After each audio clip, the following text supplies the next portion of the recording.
Medidas desesperadas requieren soluciones desesperadas. Muy buenas gente, ¿qué tal estamos? Bienvenidos a Cloudcast, tu espacio futbolero, y en el video opinión de hoy vamos a estar hablando de la reciente victoria del Barcelona frente al Girona en la Liga Española. Un partido que se complicó exageradamente de más contra un rival que no venía en un buen estado de forma y que dejó muchas malas sensaciones de cara a lo que se viene la siguiente semana. Porque el Barça no va a tener mucho descanso y va a tener que jugar la siguiente semana el martes contra el Olympiacos y el fin de semana el domingo, el siempre complicado clásico de España contra el Real Madrid en el Bernabéu. Así que antes del análisis y opinión del partido, quiero pedirles que dejen un like y una suscripción porque me apoyaría muchísimo con este nuevo proyecto que estamos haciendo. Voy a intentar ser lo más activo, más allá de opiniones de los partidos del Barcelona, quiero también preparar videos de temas futbolísticos en general y ya estoy preparando uno para subir muy pronto en estos días. Sin mucho más que decir, vamos a hablar del encuentro.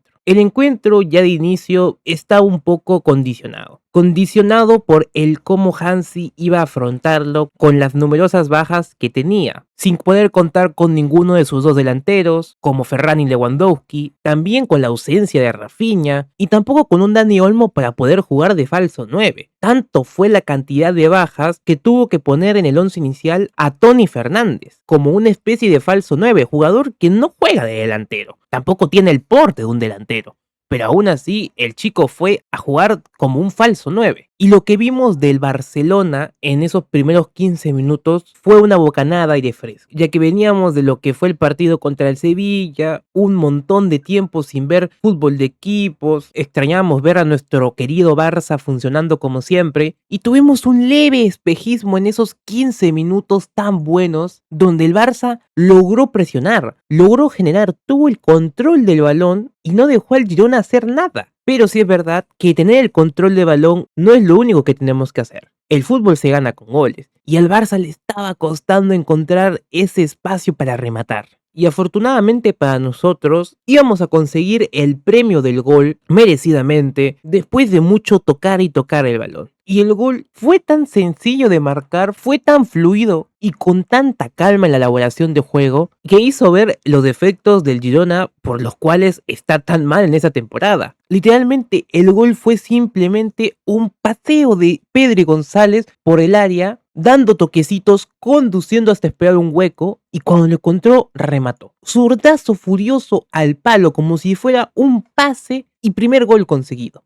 Nada más, parece que nos complicamos demasiado para meter un gol y Pedri nos enseñó cómo lograrlo. Esto era un muy buen augurio, porque iniciar así en el derbi, con un gol que te daba la seguridad y viendo cómo estaba jugando el Barça, era para sentir que íbamos a golear. Pero ¿qué pasó después del gol? ¿Qué pasó cuando el Girona hizo un poco de presión? En su primer tiro al arco, lograron marcarnos un gol, que realmente podría decir que es una mezcla de fortuna con la habilidad de Witsel. Y bueno, siendo sinceros y sin faltarle respeto a Witsel, pero él intenta hacer esa jugada, ese gol acrobático y no le vuelve a salir. Al menos no de la misma manera, pero eso no importa, porque el gol importante lo marcó. En el momento y en el partido importante lo marcó. Y con poco y nada, el Girona ya nos había empatado. Y pareciera que ese gol hubiera valido por 2 o por 3, porque el Barça post empate fue un equipo mucho más descoordinado y hasta confiado en cierto punto. Sentí un cambio distinto en actitud que se vio reflejado en cómo nos atacó el Girona, porque no solo fue una, no fue dos, fueron hasta 3 veces que quedaron en mano a mano durante todo el primer tiempo. Yo puedo entender que te equivoques en un pase y tengas que correr hacia atrás y capaz eso te deje mal parado. Puedo entender que a otro jugador también le pase, pero que llega a pasar 3 veces, incluso el Girona llegó a tener más chances, pero estas no se cuentan porque fueron en offside. Y si no hubiera sido porque definieron de manera terrible, o porque Szczęsny llegó a atajar, o porque incluso el palo nos llegó a salvar, nos podrían haber marcado 1 o 2 goles más antes del final del primer tiempo.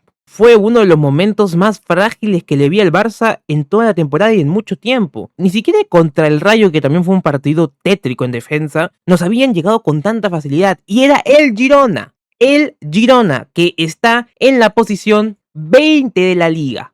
Último, donde solo había ganado un partido. Claramente algo estaba fallando y el Barça tenía que ajustar. Y creo que Flick se dio cuenta. Hansi sabía que el Barça tenía que estar más coordinado. Una llamada de atención. Tú no puedes esperar a perder el balón para estar concentrado y bien posicionado para defender. Tú tienes que estar siempre con la mirada en el balón, siempre fijándote en cómo va el juego, para obviamente no quedar mal parado, para obviamente no estar mal posicionado y que el rival tenga vía libre para atacarte y tener un mano a mano. Ahora, en la segunda parte, habría que decir que el Barça mejoró notablemente. No podemos decir que el Girona no nos llegó un par de veces, pero con mucha menos claridad y hubo una gran diferencia y un gran cambio. Yo en la segunda parte no vi a ningún jugador del Girona quedando mano a mano contra Szczęsny como pasó en la primera parte. Obviamente tampoco voy a pedir que no nos ataquen en ningún momento. Es normal que el rival también te vaya a llegar. Pero hay una clara diferencia en lo que se vio en la primera con la segunda parte. Pero dejando de lado la parte defensiva, ¿qué pasó en el aspecto ofensivo del Barça? Porque dijimos que en los primeros 15 minutos con el gol marcado pintaba goleada y el Barça no podía pasar del 1-1.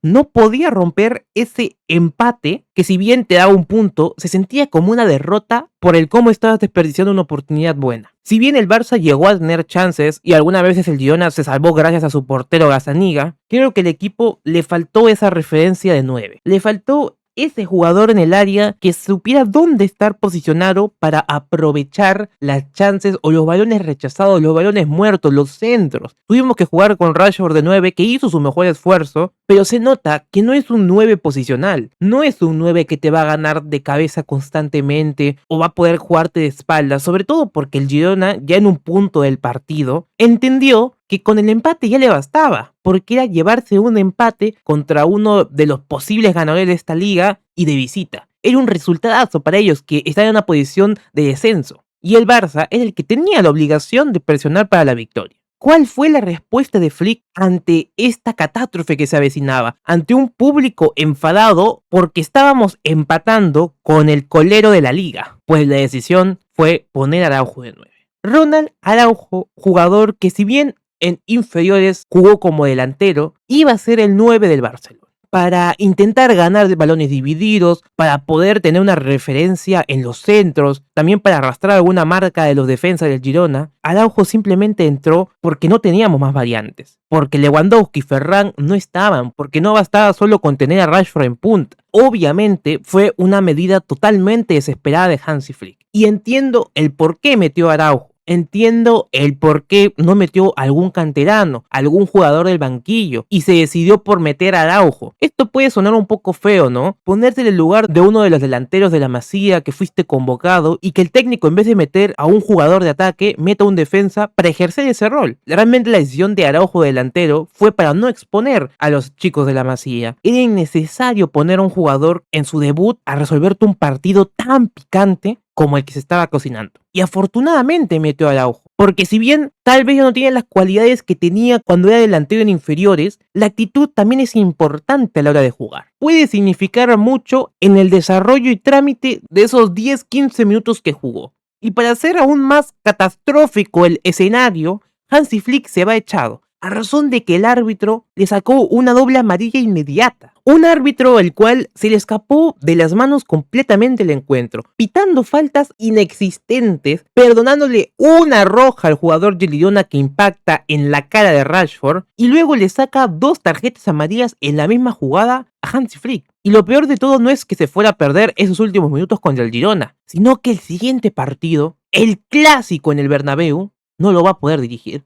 Yo obviamente no quiero pensar mal, obviamente hago mi esfuerzo porque tampoco voy a ser un estúpido y decir que el Girona nos va a robar. Creo que no es culpa del Girona, creo que es incompetencia del árbitro y de general del arbitraje español para que sucedan estas cosas. Pero quitando de lado el tema del arbitraje, el Barcelona tenía que seguir luchando, así no tuviera DT, así fuera tirando solo por orgullo contra el Girona estacionado en defensa, tenía que ir por el gol. No se te puede escapar un resultado con el colero de la liga en tu casa. Y tirando de orgullo, tirando con el corazón más que con el juego, el Barça encontró un pasillo. Encontró un desmarque de Frenkie de Jong. Un Frenkie de Jong que se había echado un buen partido y había tenido un papel mucho más ofensivo que de costumbre. Y con un Frenkie de Jong metiendo un centro raso, iba a encontrar a Ronald Araujo. El defensa uruguayo, odiada por mucha parte de la afición del Barcelona, iba a ser el héroe de este final de pesadilla que iba a poner el 2-1 definitivo. Un gol que por la euforia del momento es inevitable que te emocione, por el cómo se llevó a cabo, por el simple y mero hecho de que un defensa jugando de 9, yendo y tomando la lanza heroicamente, había conseguido la victoria de su equipo. Da igual la manera en la que vayas a ganar, los 3 puntos son lo más importante en una liga tan larga. Y obviamente, después de pasar esa etapa de éxtasis donde gritas, te emocionas, te vuelves loco por el equipo y demás, luego tienes que sentarte y analizar y ver que el Barça jugó un partido malo. Sí, yo grité el gol, celebramos una victoria importante, pero no podemos negar que el Barça jugó un partido malo, por complicarse de tal manera contra uno de los peores equipos de esta liga por el momento, y también por haber defendido tan mal en la primera parte. Creo que no es una cuestión de nombres, porque los mismos jugadores que en la primera parte sufrieron las espaldas, en la segunda defendieron mucho mejor, sin llegar a tener errores groseros como vimos, pero también es una cuestión de actitud. Mucho se critica y se habla de que el estilo de Hansi Flick ya tiene la estrategia perfecta, el antídoto para atacar esa línea defensiva. Yo creo que sería muy tonto e ingenuo pensar que muchos equipos no saben cómo intentar atacar el equipo de Hansi Flick, no saben cómo se le hace frente a una línea defensiva, porque Hansi no juega así desde que inició la temporada. El Barça de Flick, desde la liga pasada, ya con solo los primeros 4, 5, 6 partidos de liga, ponle, siempre usó su línea adelantada, siempre jugó de esa manera.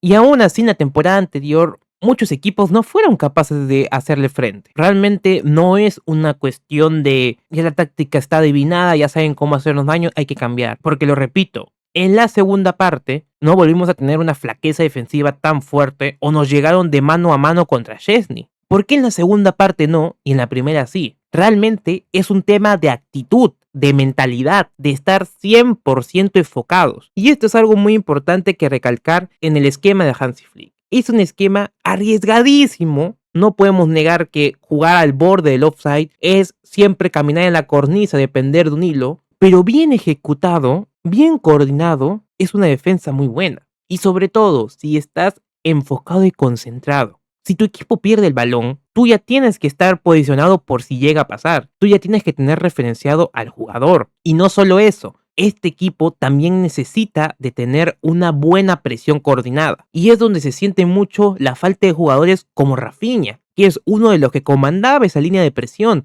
O la falta de Íñigo Martínez, que era el líder nato de esa línea de defensas que trazaban el offside. No podemos negar que hacen falta, pero por calidad de jugadores el equipo debería seguir tirando. No puedes depender únicamente de 2 piezas y si se te van, el equipo caer de tal manera. El peor error y el pecado del Barça de las antiguas temporadas era ser muy dependiente de Messi, en la era Valverde, luego en la era Setién, luego en la era Koeman. Y así tengamos que jugar con un canterano, con un jugador que no ha tenido muchos minutos, o con un debutante, obviamente la calidad del juego puede bajar notablemente, pero el estilo y el compromiso de los jugadores no se puede cambiar. Todos tienen que estar 100% comprometidos porque el estilo de juego de Hansi lo exige. Y no es algo que Flick te lo vaya a negociar nunca. Creo que igual estamos viendo rendimientos bajos, creo que es más un tema de desconcentración, pero los errores que tuvo Koundé fueron notables, algunos despistes en defensa, pérdidas de balón y falta de creación de juego. No vamos a mentirnos, Pedri es una gran pieza de este Barcelona, aunque sin él se logró generar esa jugada del gol de Araujo, que me gustaría hablar de Araujo porque es un jugador el cual siento que se come críticas innecesarias, críticas como el partido contra el Sevilla, donde ese penal es inventado, es un forcejeo mutuo y no fue penal. Y si le quitas ese, entre comillas, error que se le quiere dar, ¿dónde hay un mal rendimiento de Araujo desde que inició la temporada? ¿Dónde hay un mal partido de Araujo desde que ha iniciado esta nueva liga? Para mí, personalmente, es el defensa que más ha cumplido, incluso ya marcando 2 goles. Obviamente no podemos negar que psicológicamente tuvo un bajón brutal, sobre todo en las pasadas temporadas. Pero en esta temporada ha iniciado con un cambio notable, una mejor actitud, mejores apariciones defensivas e incluso en la catástrofe que llegó a tener el Barça en defensa en algunos momentos, fue el mejor, fue el más destacado. Así que ojalá que Ronald siga por este camino. Ojalá que el Barça en el siguiente partido pueda tener el rendimiento que se espera, porque solo nos va a quedar el partido contra los Olympiacos y vamos a tener que ir al Bernabéu a jugar con un Madrid que podrá tener un juego plano, un juego para nada vistoso, un juego que depende muchísimo de Mbappé, pero es el Madrid. El Madrid con una contra que te agarre, con un balón o una genialidad de Vinicius de Mbappé te puede clavar el gol y complicarte toda la vida. No vamos a contar con Lewandowski, con Ferran tampoco lo veo llegar o al menos al 100%, Rafinha dudo que arranque como titular y bueno, Joan García, Dani Olmo, Gavi, Ter Stegen no van a estar. No voy a mentir, sí me importa el resultado, pero aún así el Barça pierda, yo lo que quiero ver es actitud. Ese partido es muy importante y va a ser muy clave cómo lo enfrente y lo afronte el Barcelona. La verdad es que hay mucho que corregir porque el Girona, y no solo el Girona, el Sevilla no te pueden hacer el daño defensivo que te hicieron en estos últimos 2 partidos de liga. Así que bueno, esto ha sido todo por el video opinión de hoy. Déjenme en los comentarios qué tal les pareció. Les recuerdo, suscríbanse y dejen su like para apoyarme en este nuevo proyecto que estoy haciendo. Sin mucho más que decir, yo me despido y nos vemos en la siguiente. Adiós.